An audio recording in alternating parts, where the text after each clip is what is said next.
I know that you saw these tweets back in the day. Everybody used to be like, why didn't they get Jim Johnston? Why didn't they get CFOs?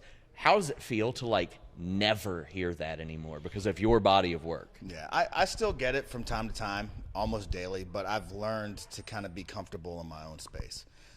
In the very beginning, like when we debuted at Double or Nothing, I had worked so hard to get everything ready to that point. Even the day of Double or Nothing, people may not know this, but I got a call from Matt Jackson the day of Double or Nothing. I had to put together the Dark Orders theme, even though it didn't get used until the next, I think it was maybe Fight for the Fallen or Yes. Fighter Fest. I had to make it the day of. So I was kind of ramped up. This was my first big thing, and I was kind of learning things on the fly, even though I had been working up to that point, and I got crucified. I mean, I got crucified by the fan base. So, of course, I'm terrified waking up the next day thinking I'm going to lose my job. You know what I mean? And I had spent 20 plus years in retail. I walked away from all of that to join AEW.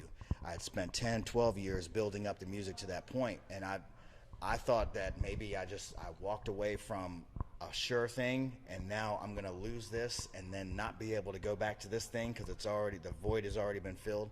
And everybody on the team said, don't worry about anything. You did great.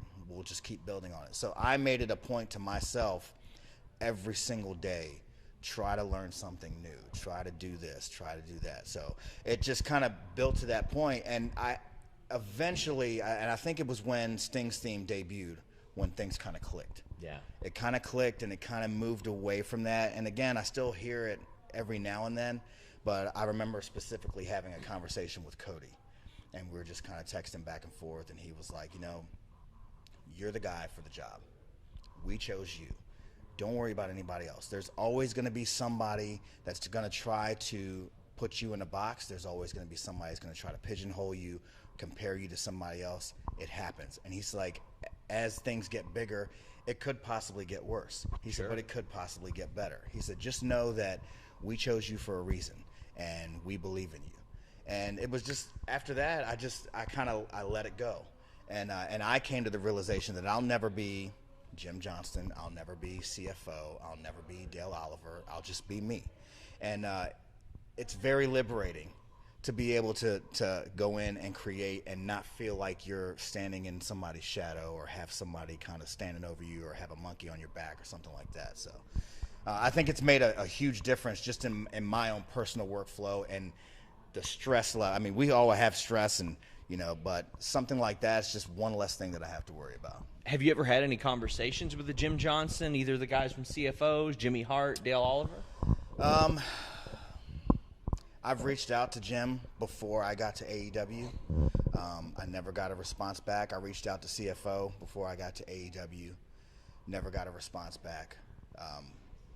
And CFO's management actually reached out to me last year, and we had a small conversation, but it didn't really come of anything. I would love to meet Dale. I'd love to meet Jimmy Hart. Yeah, Dale's done some really underrated stuff, like the AJ Styles theme and TNA. I thought was a really good one. Yeah, but there's such a small group. When you think of wrestling over the last 40 years, and you think of all of the talent that have come and gone, and the different generations, hundreds of thousands of performers over all of that time, and the major promotions, indie promotions, and there's only a handful of musicians that have actually had to do this for TV. Yeah. So it's a completely different beast in all itself. It can be lonely at times. It can be a little bit isolating, but I made it a point to be interactive and be in connection with not only the fans but the talent. So it feels good to have the team rally around you, and we all rise together.